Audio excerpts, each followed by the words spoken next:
अरे news special नहीं है यार।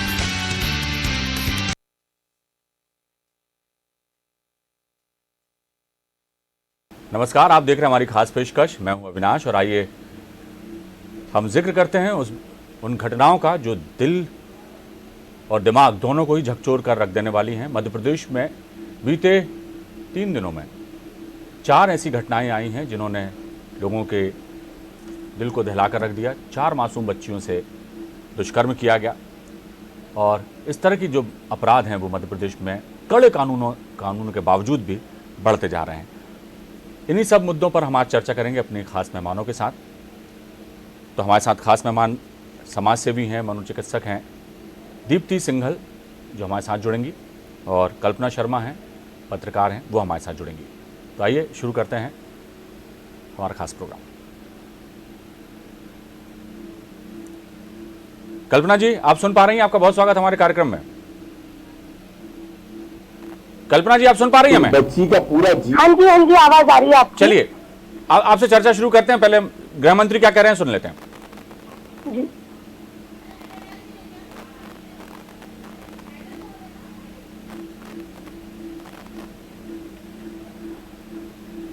ये मध्य प्रदेश ऐसा प्रदेश है जहां पर कि महिला बेटी बच्ची के साथ कोई बलात्कार की घटना हो तो फांसी की सजा का प्रावधान सबसे पहले मध्य प्रदेश की भारतीय जनता पार्टी की सरकार है।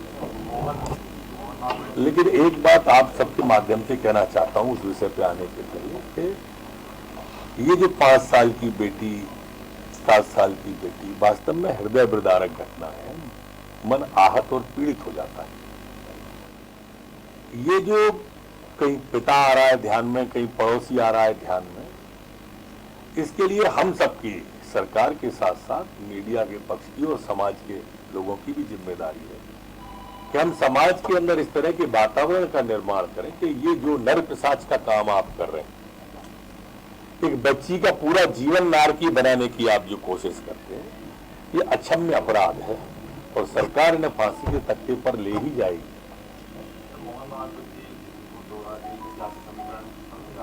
सियासत से उसका क्या लेना देना है? वो राष्ट्रभक्त लोग हैं, राष्ट्र की आराधना करने के लिए जुटते हैं जब भी जुटते हैं। तो गृह मंत्री डॉक्टर नरोत्तम मिश्रा भी जो हैं द्रवित हैं इस तरह की घटनाओं से। वरिष्ठ पत्रकार कल्पना शर्मा हमारे साथ फोनलाइन पर हैं, दीप्ति सिंघल हैं, मनोचिकित्सक हैं, समाज सेवी भी हैं। दीप्ति जी, आपका बहुत स्वागत। आप सुन पा रही हैं हमें? जी सर, आप सुन पा रही हूँ। उसकी पहले बिल्कुल आवाज नहीं आ रही थी। Thank you so much. Deepti ji, ये क्या विडंबना है कि मासूम बच्चियां जो हैं किस तरह से दुष्कर्म का शिकार हो रही हैं, उनकी हत्या कर दी जाती है, किस तरह की जो कहना चाहिए मानसिक विकृति जो है समाज में देखने को मिल रही है। और ये पहला मौका नहीं है कि जब इस तरह की घटनाएं मध्य प्रदेश में सामने आई हों, और यही सब कुछ वजह भी रही कि सरकार ने कठोर कानून बनाए कि 12 साल तक की बच्चियों के साथ यदि कोई कुछ ऐसा अपराध होता है तो ऐसे दोषियों को फांसी की सजा दी जाएगी। इतने कड़े कानून बनाने के बाद भी, इतनी सख्ती के बाद भी इस तरह की घटनाएं रुक नहीं रही। क्या मानती हैं आप, क्या कहेंगी? सबसे पहले तो मैं ये कहना चाहूंगी कि इतनी जो मानसिक विकृतियां हो रही हैं कि एक इंसान दूसरे इंसान की बेरहमी से उसके साथ में ट्रीट कर रहा है, ये बिल्कुल मानवीय मूल्यों के खिलाफ जो उनके साथ में काम किए जा रहे हैं, इसका हमको जड़ से ये देखना बहुत जरूरी है कि आखिर ये कहाँ से उत्पन्न हो रहे हैं। तो कहीं ना कहीं इनको किसी तरह की साइकोलॉजिकल प्रॉब्लम्स भी हैं जिनका प्रॉपर ध्यान नहीं दिया जा रहा। जैसे कि मेंटल हेल्थ पे हमारे देश में बिल्कुल भी ध्यान नहीं दिया जाता है। हम लोग इसको, इन विकृतियों को कहीं से कहीं तक कुछ इम्पोर्टेंस देते ही नहीं है। एक कारण यह है, और उससे भी सबसे ज्यादा महत्वपूर्ण कारण यह है कि जहाँ परिवार में इन लोगों का पालन पोषण किया जा रहा है, वहाँ ये शुरू से ही इस तरह की चीजें देखते आ रहे हैं कि महिलाओं को बहुत ही निम्न स्तर पे रखा जाना है। महिलाएं हमारे पैर की जूती के समान है। अगर वो हमसे कहीं भी अग्रिम में किसी तरह की जाती हैं, या हम इतने सक्षम है कि हम उनके साथ किसी भी तरह का व्यवहार कर सकते हैं। और अगर कानूनी दृष्टि से देखा जाए तो इन लोगों को कोई डर नहीं होता, क्योंकि अगर हम भी देखें आज इतने हमारे देश में केसेस हो चुके हैं तो उनके रिजल्ट कितने हमारे सामने आए हैं। ठीक है, फांसी दे दी जानी चाहिए, पर कितने लोगों को फांसी दे दी गई है, कितना डर है इन लोगों के मन में, कोई डर नहीं है। जी तो ये किसी भी तरह के पाप करने से वो नहीं करते अपने आप को, मतलब इनके मन में किसी जी जी जी बिल्कुल बिल्कुल कि कानून तो बना दिया जाता है, लेकिन कई बार ये उसी की खामियों का फायदा उठा करके अपराधी बच निकलते हैं। यदि उदाहरण इस तरह के होते कि कानून बनने के बाद ऐसे जो दुष्कर्मी हैं और अपराधी हैं उनको यदि सजा मिलती तो निश्चित तौर पर समाज में एक संदेश जाता। दीप्ति जी, आपके पास मैं वापस लौटूंगा। कल्पना शर्मा जी हमारे साथ मौजूद हैं। कल्पना जी, एक बात बताइए, एक तरफ जो है मध्य प्रदेश के मुखिया समानता की बात करते हैं, लैंगिक समानता की बात करते हैं। हाल ही में उन्होंने जो है एक निर्देश जारी किए हैं कि जिन पाठ्यक्रमों में महिलाओं को जो है बराबरी का दर्जा नहीं दिया जाता, उन्हें बराबरी का दर्जा दिया जाए। उनकी डेजिग्नेशन को लेकर के भी उन्होंने कहा कि उनको समानता का अधिकार दिया जाए। दूसरी तरफ देखा जाए तो मध्य प्रदेश में लगातार महिलाओं के प्रति अपराध बढ़े हैं और ख़ास तौर से बच्चियों के साथ इस तरह की हिंसा, अपराध, दुष्कर्म, उनकी हत्या, इस तरह की जो चीज़ें बढ़ी हैं, क्या कहेंगी? देखिए, सबसे पहले तो ये कहते हैं कि हमारे समाज में महिलाओं को बराबरी का सम्मान नहीं दिया गया या पाठ्यक्रम में इस तरह की चीजें नहीं है। वो शायद ये नहीं जानते कि लक्ष्मीबाई से लेकर अहिल्याबाई तक हमारे समाज में उस समानता का एक जीता जागता उदाहरण रही है, जिनकी वजह से आज महिलाओं का सम्मान उस जमाने में भी पढ़ाई लिखाई से लेकर के अस्त्र शस्त्र विद्या से लेकर हर चीज में महिला पुरुष से कभी भी कमतर नहीं आकी गई। तो अब उस समाज में रहे हैं, हमारा पृष्ठभूमि उस तरह से रही है। तो ये अगर कोई कहे कि पाठ्यक्रम में हम उस तरह की चीजें नहीं, क्योंकि हमारा इतिहास उस चीज को का गवाह है। लेकिन अब सवाल ये उठता है कि आखिर ऐसी क्या विकृतियां समाज में व्याप्त हो चुकी है जिसके चलते आज भी जो पुरातत्व अगर महिलाओं की, पहले समाज की महिलाओं की बात कर ली जाए, आज वो थोड़ा पीछे आ रही है, उनके साथ काफी गलत तरह का व्यवहार किया जाता है। तो उसके लिए कहीं ना कहीं जो हमारे समाज, जो हमारी पारिवारिक, जिस तरह से अभी मैडम ने बताया, हमारी पारिवारिक जो परवरिश है वो बहुत हद तक मायने रखती है। समाज में जिस तरह से नशा हावी हो रहा है, जिस तरह से उस पर रोक नहीं लगाई जा रही है, जिसके चलते या फिर अपराध जिस तरह के घट जाते हैं, उसके बाद अपराधियों को सजा देने के लिए लंबा प्रावधान चलता है। फास्ट ट्रैक जरूर होता है, लेकिन उस पर केस फास्ट ट्रैक पे नहीं चलाए जाते। तो कहीं ना कहीं इस तरह की चीजें कह देना कि हमारे पाठ्यक्रम में इस तरह की चीजें आप डाल दीजिए, जी नहीं, उसकी आवश्यकता नहीं है। लेकिन किस तरह से चीजों का किया जा रहा है, ये बहुत आवश्यक है। तो उसको देखना आवश्यक है। फास्ट ट्रैक पे कोर्ट जो भी अगर इस तरह के कोई अपराधी है उसके खिलाफ तुरंत कार्रवाई की जाए, तुरंत उसको सजा दी जाए, ताकि भविष्य में कोई इस तरह से कृत्य करने से पहले 100 बार सोचे। तो कहीं ना कहीं आवश्यकता है उन कठोर कदम उठाने की, जिनके चलते कोई भी अपराधी इस तरह का कृत्य करने से 100 बार सोचे। कल्पना जी, कठोर कदम और कठोर कानून तो उठाए हैं सरकार ने, लेकिन सबसे बड़ी बात यह है कि दोषी आखिर बच क्यों जाते हैं? आज तक ऐसा कोई नज़ीर क्यों पेश नहीं किया गया कि जिसमें कानून बनने के बाद ऐसे दोषियों को सजा दी गई हो, ताकि वो एक अपराधियों के मन में खौफ पैदा कर सकें? कल्पना जी, आपके पास लौटूंगा। दीप्ति जी, एक बात मैं पूछना चाहता हूं कि अक्सर इस तरह के मामलों में देखने में आता है कि जैसे खंडवा में मामला सामने आया, जहां एक पिता ने ही जो अपनी बच्ची के साथ जो है ऐसा काम किया, और कई जगह जब इस तरह की खबरें आती हैं मासूम बच्चियों के साथ दुष्कर्म की, अपराधों की जो खबरें आती, तो उसमें पड़ोसी ही, जान पहचान वाले ही या इस तरह के लोग ही जो इन्वॉल्व पाए जाते हैं, जो उनके करीबी होते हैं या रिश्तेदार होते हैं। तो इस विकृति को दूर कैसे किया जाए, ये भी एक बड़ा सवाल है। आखिर समाज में इतनी विकृति आई कैसे? क्या ऐसे कारण हो सकते हैं जिनको लेकर उपाय किए जाएं तो कम से कम महिला अपराध या खासतौर से बच्चियों के प्रति जो अपराध हो रहा है उनको रोका जा सके? जी दीप्ति जी। सबसे पहले बहुत ज्यादा जरूरी है कि हम एक जन जागृति लेकर आए, जहाँ पर हमें हमारे पारिवारिक माहौल में, जैसे हम बेटियों को सिखाते हैं बचपन से ही कि आपको अपना गुड टच और बैड टच समझना चाहिए, आपको सेल्फ डिफेंस आना चाहिए, आपको अपनी सुरक्षा रखनी आनी चाहिए। हम शुरू से ही स्कूलों में भी आज अपनी बच्चियों को ट्रेनिंग दे रहे हैं इस तरह की कि आपको अपनी किस तरह से सेफ्टी रखनी है। पर क्या हम उतना ही ध्यान अपने बेटों पर दे रहे हैं कि आपको किस तरह से बराबर की समानता का दर्जा अपनी बहन को, लड़कियों को, दूसरी बच्चियों को देना चाहिए? और मेरे ख्याल से, जो मैं एक साइकोलॉजिस्ट भी हूँ, तो ये बोलूंगी कि हम अपने बेटों की परवरिश में उस तरीके का ध्यान नहीं दे रहे हैं। हम उनको जेंडर इक्वालिटी के बारे में बिल्कुल भी एजुकेशन नहीं दे रहे हैं, वहां पर अवेयरनेस नहीं है। और बिल्कुल ही आप बिल्कुल सही से कह रहे हैं कि ये देखा जा रहा है कि जो आसपास के बिल्कुल जान पहचान वाले लोग हैं वही इन कामों को कर रहे हैं, क्योंकि वही बच्चों का ट्रस्ट बहुत जल्दी इजीली गेन कर लेते हैं और उसी तरीके से वो उनके साथ में अत्याचार करते हैं और वो बहुत इजीली बच्चियों को कन्विंस कर लेते हैं कि अगर आपने इस चीज को बाहर जाके ओपन करा, ये वाले केसेस में बहुत देख रही हूँ इस समय पर कि अगर आपने बाहर जाके खोला किसी को, मम्मी पापा को, या बाहर जाके किसी को, पुलिस को, किसी को कुछ बताया तो आपके साथ इससे भी ज्यादा तुम्हारे साथ में हम बुरा करेंगे। तो इस डर के कारण बच्चियां बहुत ज्यादा मानसिक स्थिति उनके ऊपर बहुत बुरा असर पड़ता है। और मेरा तो यही कहना है कि एजुकेशन प्लस अवेयरनेस ये बिल्कुल शुरू से ही हमारे परिवारों में डालना बहुत ज्यादा।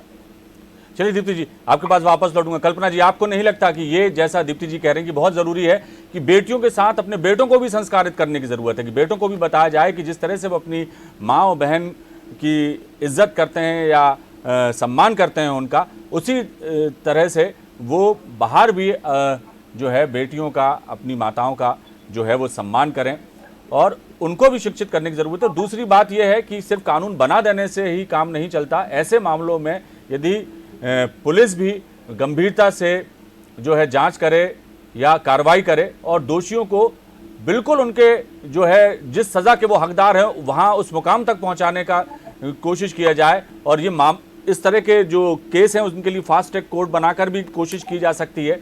इस तरह की कोशिशें की जाएं, विशेष जो है उस पर ध्यान दिया जाए, तो निश्चित तौर पर जो है अपराधियों को तो सज़ा मिलेगी ही, समाज में भी संदेश जाएगा कि सिर्फ कानून और नियम जो हैं कड़े बनाए गए हैं, सिर्फ कागज़ों में नहीं है, इनका क्रियान्वयन भी हो रहा है, लोगों को सज़ा भी मिल रही है और दोषियों में को जो है उनके मुकाम तक पहुंचाया जाए। क्या कहेंगी? बिल्कुल, देखिए जिस तरह से अभी आपने कहा कि बहुत आवश्यक है कि हमारी बेटियों के साथ साथ हम बेटों को भी संस्कारित करें, इसमें माँ की भूमिका बहुत आवश्यक है। इसमें उस परिवार के आस पड़ोस मोहल्ले की सबकी जिम्मेदारी बनती है कि हमारे आसपास हम अपने न सिर्फ अपने घर बल्कि आसपास घटने वाली घटना हर उस व्यक्ति पे नजर रखें कि आखिर उसका व्यवहार किस तरह का है। कोई शराबी नशेड़ी अगर आस पड़ोस आपको दिखता है तो उस पर जरूर नजर रखी जाए। छोटी बच्चियों को किस तरह से हम उनको प्रोटेक्शन दे सकते हैं, इसकी जिम्मेदारी हमारे आस पड़ोस की भी होती है। क्योंकि देखिए पुलिस में कोई भी केस बाद में जाता है, पहले आवश्यक होती है, क्योंकि अक्सर जितने भी केसेस सुनने में आते हैं वो चाचा ताऊ मामा फूफा इस तरह के ही केसेस सामने आते हैं। तो आवश्यक है कि बहुत जरूरी है कि हम घर में इन चीजों का ध्यान रखें, अपने आस पड़ोस में घटने वाली घटनाओं को जरूर नजर में रखें। और रही बात दूसरी कि हम किस तरह से समाज की बात करते हैं, जिस तरह से हम कहते हैं कि तुरंत कार्रवाई क्यों नहीं हो जाती है, तुरंत एक्शन क्यों नहीं लिया जाता, सबसे बड़ी बात यह कि उन अपराधियों को संरक्षण देने वाले आखिर लोग होते कौन हैं। जब भी किसी अपराधी जिस तरह से कोई भी केस दर्ज होता है तो उसके बचाव में जो लोग आ जाते हैं, आज तक सवाल ये जरूर उठाना चाहिए कि आखिर ऐसे अपराधियों के भी पक्षधर कैसे कोई हो सकता है। बलात्कारी अभी निर्भया जो केस था उसको अगर आप देख लेंगे तो उसी के बचाव में उसकी माँ खुद जाकर कहती है कि मेरा बच्चा नाबालिग है। जब इस तरह की घटनाएं होती हैं तो माँ की भूमिका अगर अपनी बच्चों के प्रति है तो समाज के प्रति भी दायित्व बनता है कि अगर उसके बच्चों द्वारा कोई गलत कदम उठाया गया है या गलत किसी के द्वारा अपराध किया गया है तो वो उसको सजा दिलाने में भूमिका करे, ना कि उसको बचाने के लिए अपनी भूमिका दे। तो कहीं ना कहीं देखा जाए समाज में हमारे आस पड़ोस मोहल्ले हम सबका दायित्व बनता है कि हमारे आसपास की घटनाएं किस तरह से घटित हो रही हैं। और फास्ट ट्रैक आजकल सबसे बड़ी बात, आप कोई भी महिला से रिलेटेड कोई भी अपराध होता है तो सरकारों द्वारा ऐसे हेल्पलाइन नंबर जारी कर दिए गए हैं जिस पर आप घर बैठे कंप्लेंट दर्ज करेंगे, 5 मिनट के अंदर आपको उस कंप्लेंट करने वाले के पास तुरंत वहाँ पे पुलिस, अगर नजदीकी पुलिस प्रशासन आपके पास जरूर आएगा, जरूर आपकी हेल्प करने के लिए सामने आएगा। तो आवश्यक है सजग होने की, आवश्यक है कि जानने की कि क्या हम वो हेल्पलाइन नंबर जानते हैं अपने आस पड़ोस, अपनी बेटियों को, अपने घर परिवार। कल्पना जी, एक बात ये भी है कि आपने जैसा जिक्र किया, सरकार ने नियम बनाए, कानून बनाए, कई तरह की ऐसी सुविधाएं भी दी गई हैं।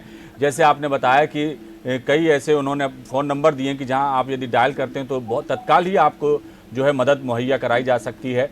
और ये नंबर जो हैं हेल्पलाइन के वो सार्वजनिक भी किए गए हैं, बार बार प्रचार प्रसार के माध्यम से लोगों को जागरूक भी किया जा रहा है, लेकिन उसके बावजूद भी जो है घटनाएं जो है कम होने का नाम नहीं ले रही। आपके पास लौटूंगा। दीप्ति जी, एक बात और भी है कि कई बार तो जो है मामले सामने आ जाते हैं तो हम लोग तो पता लगता है कि इस तरह का अपराध हुआ है, कई मामलों में, खासतौर से बच्चियों के मामले में या महिलाओं के साथ अपराध के जो मामले होते हैं, लोग बताते भी नहीं है, छिपा लेते हैं। ये भी एक प्रवृत्ति देखने को मिल गई है कि जो मामले सामने आ गए उनसे कई ज्यादा मामले तो ऐसे हैं कि जो सामने ही नहीं आ पाते।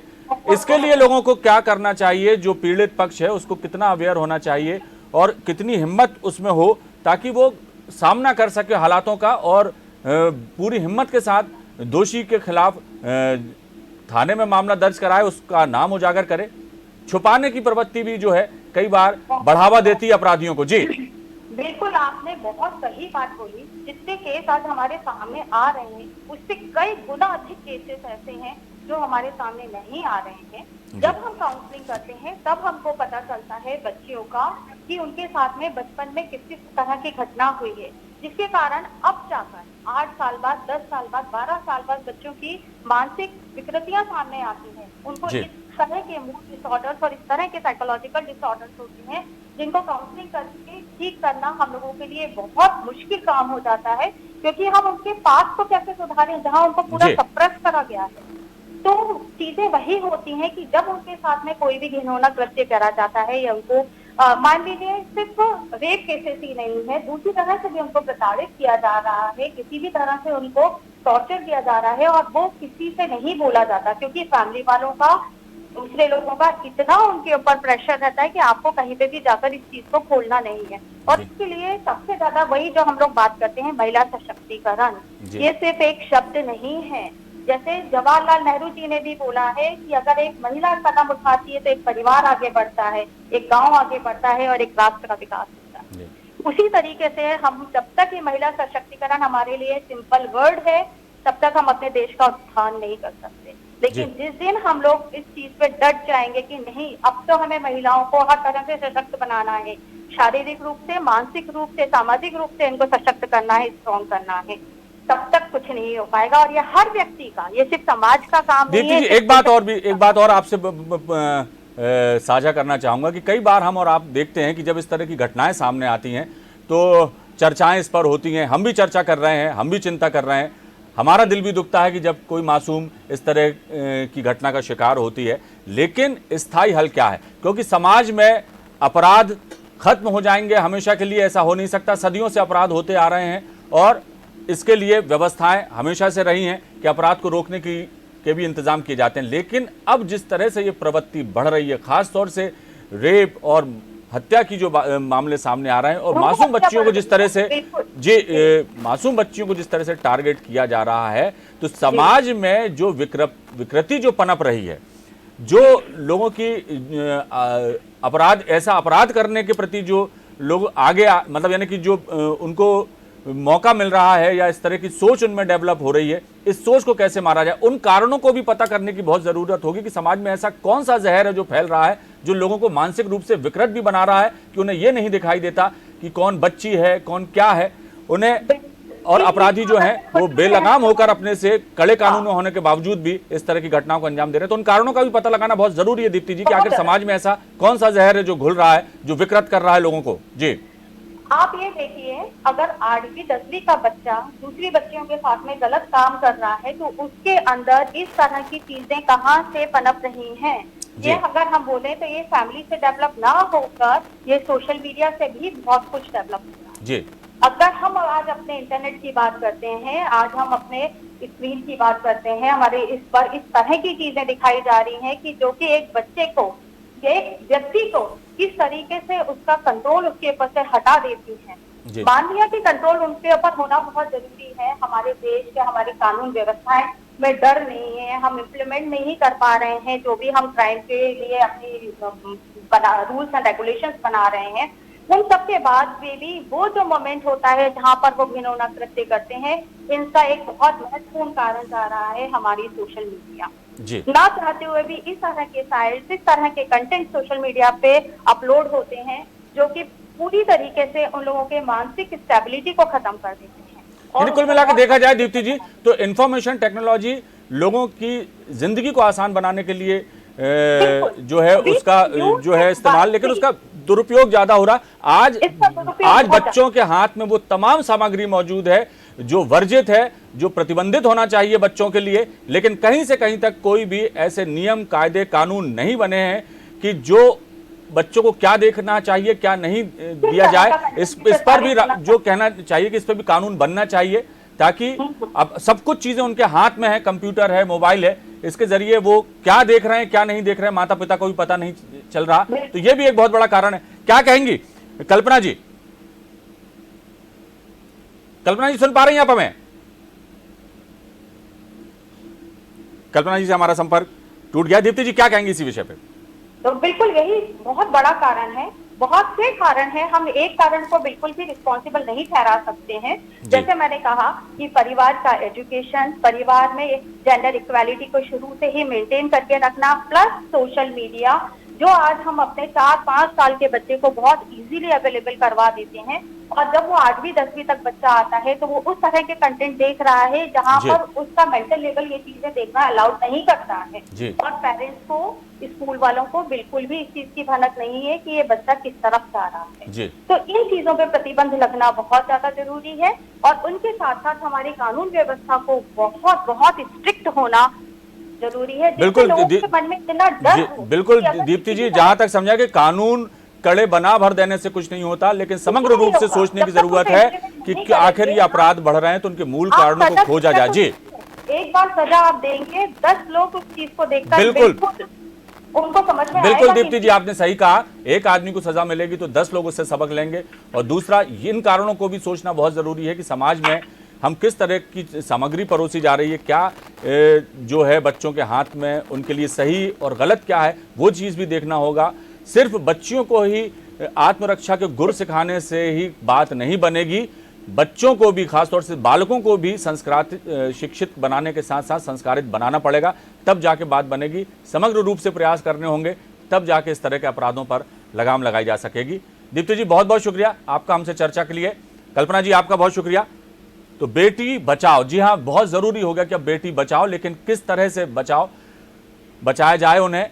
समाज में जो विकृति पनप रही है, चाहे वो सोशल मीडिया के नाम की वजह से पनप रही हो, या फिर हम जो हैं किस तरह से हमारा आचार व्यवहार है इस आधुनिक युग में, बहुत सारे कारण हैं। उन तमाम कारणों को सोचकर, कड़े कानून बनाकर यदि समग्र रूप से प्रयास किए जाएँ तो निश्चित तौर पर इस तरह के अपराधों में कमी लाई जा सकती है। बहरहाल आगे आगे देखिए क्या सरकारें कर रही हैं। कोशिशें तो सबकी हैं, लेकिन जो नतीजे हैं वो कई बार देर से आते हैं, और यही वजह है कि अपराधियों के हौसले जो बढ़ जाते हैं और इस तरह की घटनाएं होती हैं। फिलहाल दीजिए इजाज़त, बने रहिए आप हमारे साथ। खबरों का सिलसिला लगातार जारी है। नमस्कार।